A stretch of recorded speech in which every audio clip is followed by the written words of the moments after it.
Bonjour les amis, on se retrouve avec Vue d'ici. Vue d'ici, qu'est-ce que c'est ? C'est tout simplement une émission où vous allez retrouver les reportages en version longue que j'ai effectués de différentes associations qui agissent sur Montreuil. Bonjour Sophie. Bonjour. Tu es présidente de l'association Fort Avenir. Est-ce que tu peux nous expliquer ce que c'est Fort Avenir exactement ? Alors Fort Avenir, c'est un collectif de quartier dans la ville des Lilas, dans un quartier de 2500 habitants. Alors pourquoi ça s'appelle Fort Avenir ? Parce qu'on est juste aux abords du fort de Romainville. Donc le fort où il y a la grande tour là. La grande tour TDF, qui est un endroit emblématique pour notre quartier. C'est aussi un lieu sur la résistance. Parce que dans ce fort, avant, c'était les femmes résistantes, plutôt politiques d'ailleurs pendant la guerre, qui étaient entreposées, je dis entreposées exprès, dans cet endroit avant de partir à Drancy. Donc c'est un lieu de mémoire très important dans ce fort. Et ce fort n'appartient pas à la ville, il est fermé, mais c'est un très très grand espace avec des bâtiments où il y a encore des inscriptions des résistantes sur les murs. Et donc cet espace va être bientôt aménagé de manière très très importante. Donc voilà. Un lieu de mémoire. C'est un lieu de mémoire important. Oui, très important. Et pourquoi Avenir ? Parce que le quartier, un des quartiers des Lilas, qui est en bordure de ville, tout près de Romainville, en proximité de Romainville, s'appelle le quartier de l'Avenir. D'accord. Voilà. Donc le c'est appelé Fort Avenir. Et en plus, c'est très très intéressant comme terme qu'on a choisi, parce qu'on peut le décliner. Les jardins du fort, les jardins de l'avenir. Oui, puis le mot fort. Fort de notre collectif, etc. Donc on peut toujours décliner très très facilement avec ces deux notions. Avec les noms de ces deux lieux, en fait, on peut en faire des jeux de mots sur l'activité et la dynamique de ce collectif, on va dire, même si c'est une association. Donc tu es la présidente. Je suis la présidente depuis quelques semaines, parce que d'accord. Mais c'est bien. Le président précédent a passé le relais à une femme, puisque nous sommes on est toujours en binôme, c'est-à-dire on a un président homme et une coprésidente femme, puis une présidente femme, puis un coprésident homme. Ah, c'est bien. Etc. Tous les postes sont doublés homme-femme. Bonne démarche. Donc l'association existe depuis combien de temps ? Elle existe depuis 4 ans. D'accord. 4 ans. Et depuis ces 4 ans, quelle a été l'activité de cette association, puis son objet ? Qu'est-ce que vous en faites de cette association dans ce quartier de l'Avenir ? Déjà, peut-être que je pourrais partir de l'idée pourquoi on a créé ce collectif dans ce quartier. Déjà, c'est un quartier en bord de ville où il y a aucun café. Quand tu es arrivé là, tu vois, il y a aucun café, aucun lieu de vie. C'est un quartier exclusivement résidentiel. Et puis avec, on va dire comme équipement un peu structurant, que des équipements sportifs.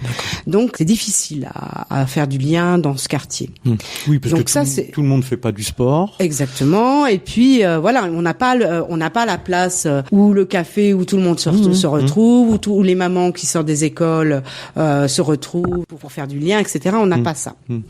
Donc ça c'est une première chose, c'est très important ça. Mais il y a aussi une autre spécificité, c'est que c'est un quartier qui est composé de 8 tours, une barre, copro, du logement social, du logement privé mais subventionné et un petit peu de pavillonnaire. Et en fait, ce dont on s'était rendu compte quand il y a eu des événements dans le quartier, c'est que en fait chacun vivait pour son propre sa propre tour. C'est-à-dire les 8 tours de I3F au bout avaient une association de résidents qui fonctionnait très bien. Ils ont mis en place des bibliothèques, etc. Mais c'était uniquement pour eux. Une autre copro là qui vivait un peu dans l'entre-soi. Nous ici dans la tour où nous sommes là où on fait l'interview aussi, c'est une copro avec une bonne ambiance mais très tournée entre eux. Et puis à côté des logements HLM qui eux-mêmes vivaient. Donc chacun était cloisonné dans ses propres problématiques. Et il n'y avait pas de partage, il y avait partage, même des problématiques, les jeunes, les rixes entre gamins, qui pouvaient être les mêmes parce que c'est le même quartier. Et on dit là, mais après on dit là, etc. Enfin bon, etc. Tout ce qu'on connaît dans tous les quartiers populaires en général. Donc, et quand a commencé à sortir les projets sur le fort de Romainville dont je parlais tout à l'heure, on s'est dit mais il faut absolument qu'il y ait une voix de la part de l'ensemble du quartier et non pas et l'association de copro du 2 et l'association de copro de Charles Péguy et l'association etc. Il faut pour s'entendre, pour qu'on entende nos arguments et ce qu'on souhaite pour ce quartier, il faut qu'on se constitue en collectif. Donc c'est comme ça que s'est créé le collectif. D'accord. Et c'est un quartier extrêmement difficile parce que on peut pas dire que les gens soient antipathiques ou etc. ou durs, etc. Mais par contre, il y a des replis sur chaque entité d'habitat. Donc ça, c'est extrêmement compliqué. C'est à essayer de décloisonner ça, c'est très compliqué. Certainement dû à un fonctionnement, depuis des années. Pendant des années où chacun et on ne peut pas dire qu'il n'y avait rien sur ce quartier. C'est pas vrai. Mais il n'y avait pas de. Donc on a vraiment souhaité avoir une vision avec un peu plus de hauteur où c'est pas la copro du machin qui parle ou etc. Donc on s'est constitué et on voulait faire de l'événementiel, on voulait faire du participatif, on voulait faire des choses qui rassemblent les gens pour que les gens se connaissent, de l'entraide, etc. Ça, c'est l'idée. C'était l'idée. Il y a 4 ans. De dire, voilà, il y a toutes ces énergies qui étaient là, existantes, qui sont dit, on va ensemble, on fait quelque chose ensemble pour le quartier, on crée cette association collectif Fort Avenir, et donc on veut faire de l'événementiel, etc. Enfin, tout ce que tu viens de nous expliquer. Donc on a commencé à très peu, hein. On a commencé à très peu. Et donc aujourd'hui, après 4 ans, on peut être quand même assez fiers de nous, hein, parce qu'on a maintenant des activités récurrentes tous les ans. Alors, on a la Broc Avenir, quand je te disais justement que l'avenir permet... La Broc Avenir, qui est une grande brocante de quartier de 300 exposants, tous les ans, en octobre, deuxième week-end d'octobre, et ça nous permet de financer toutes nos activités sur toute l'année. C'est-à-dire c'est la brocante qui est organisée par un partenaire qui nous donne une subvention et lui il récupère les placements, etc. Mais c'est avec ça qu'on arrive à tenir toute l'année et où on crée d'autres activités sur le quartier. Donc on a fait ça. À l'intérieur de cette c'est autogestion. On essaie d'être en financement autonome, mais bon, par contre ça demande du boulot, hein, parce que oui, j'imagine une brocante avec 300. Ouais, ça veut dire qu'il faut tracter, il faut préparer les slides. Alors la première année a été très difficile parce qu'on a tout mis en place, mais maintenant ça roule. Maintenant, avec les services de la ville, ça se passe super bien. D'accord. Maintenant on a justement, on parle de la ville, donc on est même si on parle du fort de Romainville, mais on est bien sur les Lilas. Oui. Donc on va parler du rapport avec la ville des Lilas, enfin très brièvement, et on parlait de votre fonctionnement. Est-ce que la ville des Lilas vous donne une subvention? Alors elle nous donne une toute petite subvention. Voilà. La ville des Lilas participe avec une petite subvention. Voilà. Par contre, en gros, vous êtes on est autonome. On est autonome totalement. Voilà. Mais par contre, si nous n'êtes pas via de la subvention. Par contre, quand on fait un événement, ils sont toujours là, tous les services sont vraiment... Les agents de la ville sont là, sont présents. Et ça, les agents, quand ils sont avec nous, c'est que il y a une volonté aussi derrière. Donc, de toute façon, on peut pas dire qu'on n'est pas du tout soutenu. C'est pas vrai. On n'est pas soutenu financièrement, mais là, ça va peut-être changer, mais on en reviendra après pour le projet futur. D'accord. Donc là, organisation de la Broc Avenir. Alors, au sein de cette Broc Avenir, on a mis en place quelque chose d'assez novateur. On a mis en place une Broc enfant. C'est-à-dire, c'est un espace gratuit avec les tables, avec des tables que l'on donne, et les enfants peuvent venir avec leur sac et ils vendent leurs jouets. Ils font leur propre brocante. Ils font leur propre brocante. Et l'idée, c'est la broc des enfants. Donc il n'y a aucun parent qui est présent. Il y a un animateur du collectif qui est là pour surveiller, pour voir si ça se passe bien, parce que souvent les acheteurs sont pas très très sympas avec les gamins, donc il faut quand même être médiateur entre les deux. Et donc les gamins adorent ça. Et là, on a commencé à 15-20 enfants la première année, et là on est à 80, 90, des listes d'attente, etc. La dernière fois, on était à 80 enfants et encore avec de la pluie annoncée. Donc et ça tourne. Il y en a qui restent 4 heures, il y en a qui restent 2 heures, il y en a qui restent toute la journée, etc., etc., etc.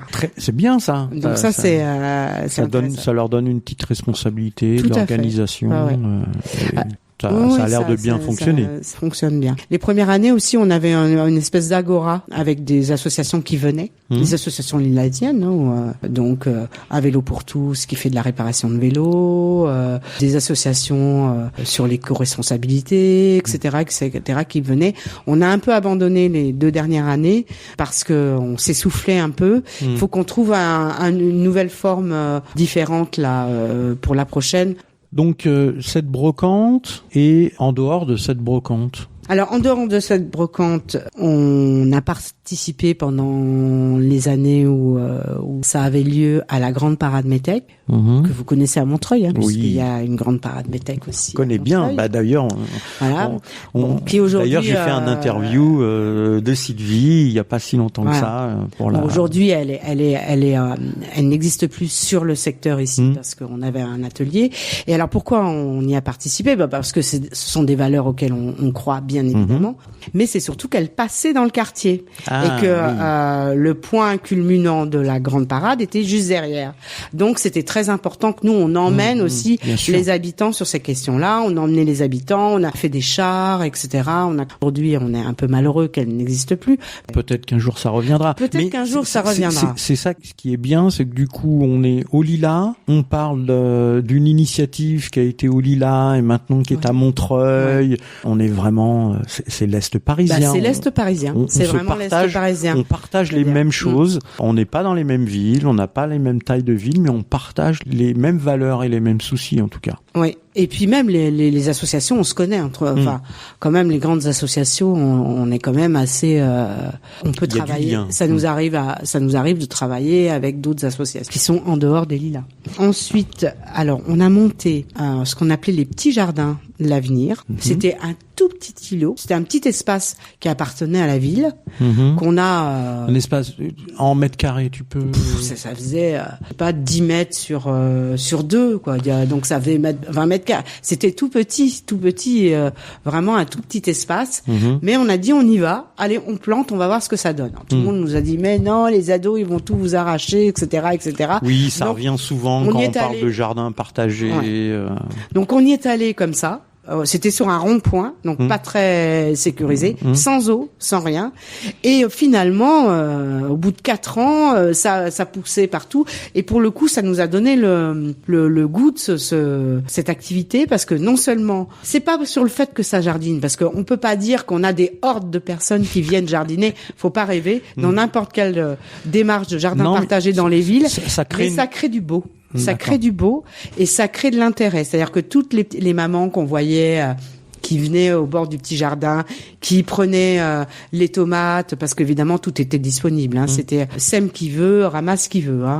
Et en général, ceux qui jardinaient d'ailleurs ne ramassaient pas. Donc c'était intéressant. C'est vraiment l'idée de se faire plaisir et de partager, le plaisir de jardiner, et puis, le beau, créer du beau. Mais pas jardiner pour cultiver exactement. Pour soi, pour consommer. Voilà, c'est jardiner et c'est créer du beau aussi, parce que ça crée du lien, ça crée du beau. Alors à côté de ça, évidemment, on fait des apéros, les petits apéros de l'avenir, une fois par mois. Alors il faut préciser que nous ne vivons que pendant les beaux jours. L'hiver, le Fort Avenir s'éteint après la brocante parce que nous n'avons pas de lieu fermé et qu'il n'y a pas d'accès à des lieux fermés dans le quartier. Tout à l'heure, vous n'avez pas de salle. On n'a pas de salle dédiée. Vous avez rien et donc du coup, comme toute l'activité donc que tu nous expliques là, elle est extérieure. Elle ne peut se passer qu'à l'extérieur. Donc on ne fait que des animations. On dit que Fort Avenir entre en hiver, et puis on réapparaît en mars, voilà. Et après on fait des apéros une fois par mois, et on pose une table en milieu de la rue, et puis les gens arrivent avec à boire, à manger, etc. Et on passe une petite heure ensemble dans la semaine. Donc en hiver, voilà. Fort Avenir est en hibernation. Exactement. En général, on en profite pour monter les projets de l'année d'après. Et donc de cette idée de petit jardin va naître un grand jardin, mais on en reparlera plus tard, parce qu'il y a aussi le dance floor. Là, ça fait 2 ans. Pour la fête de la musique, on organise un dance floor et on fait danser les gens du quartier dans la rue. On fait fermer la rue par la ville. D'accord. Et on fait pour la fête de la musique. Pour la fête de la musique, on fait un dance floor. On n'a pas de scène, on n'a rien. On a juste on balance le son et on y va quoi. Et donc ça fonctionne bien. Les gens aiment bien. Ça fait quand même pas mal d'activités. Ça fait pas mal d'activités. La brocante, le petit jardin, le dance floor. Ouais. Il y a encore d'autres activités ? Alors, pour l'instant là, non. Mais par contre, on a un gros projet là qu'on est en train de monter, qui va s'appeler les grands jardins partagés. Alors, c'est un terrain qui appartient au bailleur à côté, CDC Habitat. Un espèce de terrain vague qu'on voudrait investir pour faire un grand jardin partagé, beaucoup plus ambitieux, etc. Le bailleur n'en a pas du tout l'utilité. Non, mais eux, c'est laissé à l'abandon. C'est pas laissé à l'abandon. C'est entretenu, c'est entretenu, mais c'était un ancien terrain de basket, ils l'ont enlevé, et depuis, ils n'avaient pas l'intention de remettre un équipement à cet endroit-là. Et quand on en leur a parlé de ça, ils étaient emballés. Et pour le coup, on a eu la réponse il y a en février, là, et ça y est, on est parti. D'accord. Et là commence la galère de récupérer l'argent pour monter ce projet, parce qu'il faut quand même des sous, quoi. Parce que ça fait combien de mètres carrés, ça ? Ça fait à peu près l'espace est de 400 mètres carrés. Donc le jardin va être assez. Ça commence à faire, quoi. Pour monter ce projet-là, il a fallu aller voir d'autres jardins partagés. Moi, j'ai rencontré un référent du jardin partagé en bas des Touraillots à Nanterre, qui avait eu cette expérience-là. On est allé voir un peu ce qui se passait, ce qu'il fallait faire, ce qu'il ne fallait pas faire, etc. pour prendre un peu de matière, parce qu'on n'avait pas une pratique très. On a des gens qui jardinent, des gens qui sont vraiment des pros en jardinage, mais qui restent des bénévoles. Donc il faut vraiment. On a monté un dossier, on a budgété. On a tous les postes sont estimés. Le matériel dont il y a besoin. Le matériel, il faut retourner la terre, apporter de la terre végétale, entourer avec une petite palissade pour pas que les chiens viennent dedans.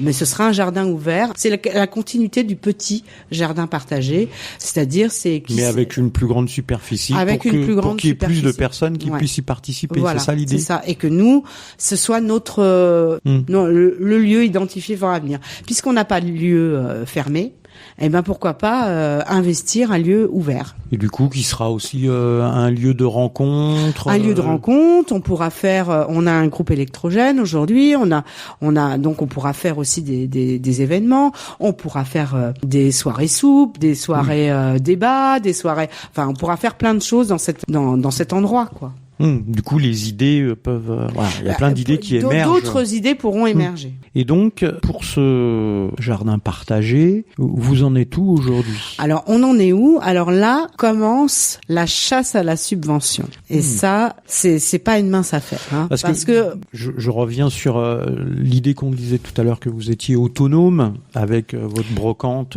Broc Avenir. Mais on n'a pas suffisamment pour monter ce projet, qui n'est pas un projet si énorme que ça. Ça coûte à peu près 12 000 euros, mais pour une fois. Après, c'est nous qui. Oui, mais vous les avez pas. Mais on les a pas. On peut en contribuer pour partie, mais ça veut dire que si on contribue pour partie, on fait rien d'autre. Donc voilà. Oui. Mais c'est un choix qu'on a fait pour cette année, donc on fait comme ça, et puis on aura notre prochaine Broc Avenir qui nous permettra de réavoir encore un peu d'argent. Un budget de 12 000 euros. Vous avez pas cet argent-là. Comment vous faites pour les subventions ? Déjà, il a fallu qu'on ait une convention d'utilisation de avec l'espace avec le bailleur, qui eux sont les premiers subventionneurs. Voilà. Donc bien. déjà, mais alors toute petite partie, mais il nous apporte l'eau, ce qui est énorme, ce qu'on n'avait pas dans le petit jardin. Donc ça, c'est très important. C'était très important. C'était le premier. On ne le ferait pas sans. Donc il vous laisse l'utilisation de l'espace gratuitement. Il nous donne une sub.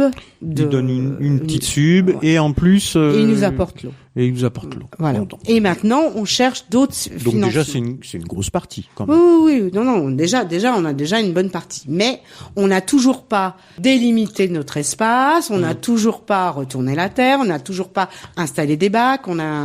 Parce que l'idée, c'est ne pas commencer petit. En fait, pour avoir du monde, il faut qu'il soit la première année clé en main. Après, ça tourne.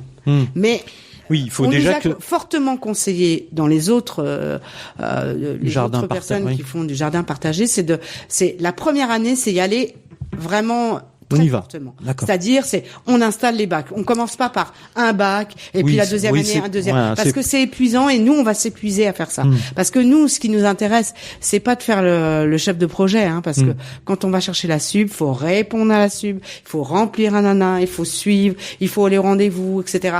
Donc voilà, c'est sympa, mais on est bénévole, on n'est pas. Donc c'est sympa un temps, mais nous, ce qui nous intéresse, c'est l'animation du collectif. Je dirais que sans faire jeu de mots. Ceux qui gèrent l'association, qui sont le moteur en fait de Fort Avenir, sont plutôt des gens de terrain. On est des gens de terrain, puis on a envie de s'amuser. C'est-à-dire, on n'a pas envie de passer notre temps on veut trouver du plaisir dans cette à faire à remplir les dossiers de subvention. Oui. Voilà. Donc on préfère faire d'un coup, dans la mesure de nos moyens. Donc les subventions. Alors les subventions. Donc ce soir. Juste avant notre entretien, nous avions rendez-vous avec la ville, puisque dès qu'on a eu l'accord de CDC, paf, direct, rendez-vous avec la ville. Et là, on a une très bonne nouvelle, parce qu'ils ont été enthousiasmés par notre projet. Et donc, ils étaient OK pour... ils ne savent pas à quelle hauteur, mais ils étaient OK pour subventionner une partie. Actuellement, il y a un projet de budget participatif au sein de la ville. Donc, ils nous ont demandé de postuler. Alors, on a dit, oui, on veut bien postuler, mais si jamais on n'arrive pas en premier, on n'aura rien. Donc, oui, parce que l'idée du budget participatif, comme ça se fait à Montreuil depuis quelques années, c'est uniquement de l'investissement. Donc, on donne une somme, il n'y a pas de fonctionnement, etc. Mais ça, on n'a pas besoin de fonctionnement, non. Mais il faut faire un dossier, il faut le présenter, et puis les gens vont voter. Les gens vont voter. Voilà. Donc, on n'est pas du tout sûr d'arriver en premier, mais par principe, ils disent, de toute façon, ils sont très intéressés par la démarche. Donc, bon, on est assez optimiste sur cette partie-là, parce que, franchement, ils étaient emballés et on leur a dit on s'est beaucoup posé la question sur le projet participatif, etc. Parce que si on n'arrive pas premier, ça veut dire qu'on aura monté le truc et on n'aura rien. En gros, mais ils nous ont rassurés là-dessus. Mais non, on a aussi d'autres. On peut avoir des subventions auprès de Truffaut, auprès du département aussi qui a une subvention auprès de pour les jardins partagés aussi. Donc on a déjà pris des premiers contacts. Donc on va. D'accord. Donc aussi, c'est un travail qui continue. Mais c'est un travail, donc ça va être un travail très très long. Et ce qui serait intéressant, pour le coup... oui, un travail long, donc de recherche de subventions, et puis de mise en place de tout ça. Mais attention, ça ne veut pas dire qu'on va... Dès qu'on va avoir la convention d'utilisation, c'est tout de suite on met un premier bac et tout de suite on met ici prochainement un jardin partagé de Fort Avenir. Parce que de toute façon, même si on n'a pas tout l'argent, même si on n'arrive pas, on va le faire. Ce grand jardin partagé, on va le faire. Donc ça va se faire de toute façon. Oui. Je sens la dynamique de la présidente de l'association Fort Avenir. Ça va se faire de toute façon. Coûte que coûte, ça va se faire. Il y a besoin d'aide. Comment les gens, les auditrices et les auditeurs là, qui vont nous écouter, qui vont écouter le podcast sur la radio, comment ils font pour venir vous aider?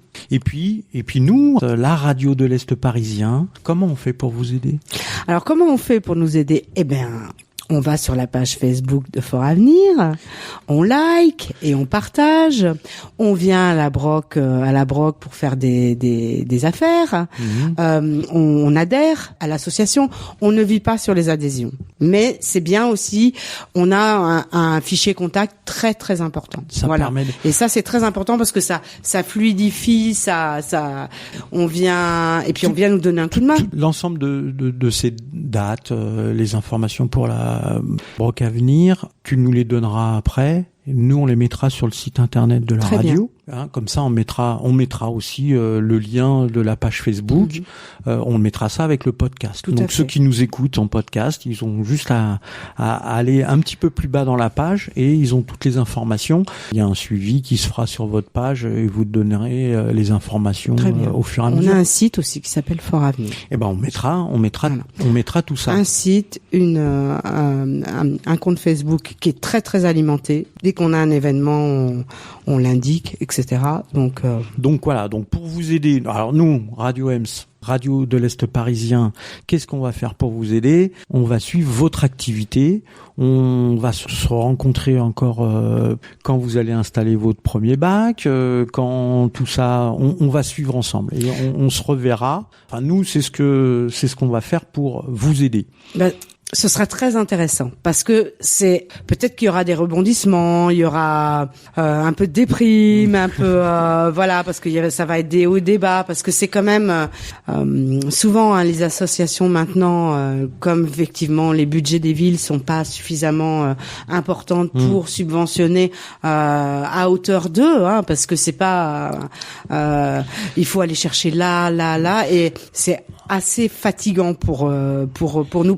C'est intéressant, mais voilà, c'est une association, des jardins partagés, toute l'activité dont tu nous expliques depuis tout à l'heure. C'est intéressant de pouvoir retransmettre ça à la radio et de faire une sorte de feuilleton, on va dire, avec différents épisodes. C'est ce qu'on va faire ensemble. Ouais. Non, mais ce serait très bien. Surtout sur comment on met en place un jardin partagé dans un endroit. Là, déjà, on part quand même. On a déjà la convention, donc c'est déjà énorme. Donc, et on a déjà le premier rendez-vous avec la mairie. Donc, c'est déjà énorme. Mais on est qu'au début de l'aventure. Mais aujourd'hui, on est très enthousiaste. Mais peut-être que dans une semaine ou deux, je serai moins enthousiaste parce que on aura une réponse négative. On aura une annonce de subvention. On suivra ça. Au fil, peut-être pas au fil des semaines. Non, quand même pas. Voilà, non. on va un peu plus espacer, mais quand il y aura les grands moments, les grands rendez-vous, on sera là en tout cas. Avec plaisir. La radio de l'Est parisien sera là avec vous pour vous suivre. Eh bien, je crois qu'on a fait le tour, Sophie. Je te remercie. Merci à toi. Et puis je te dis à très bientôt. À bientôt.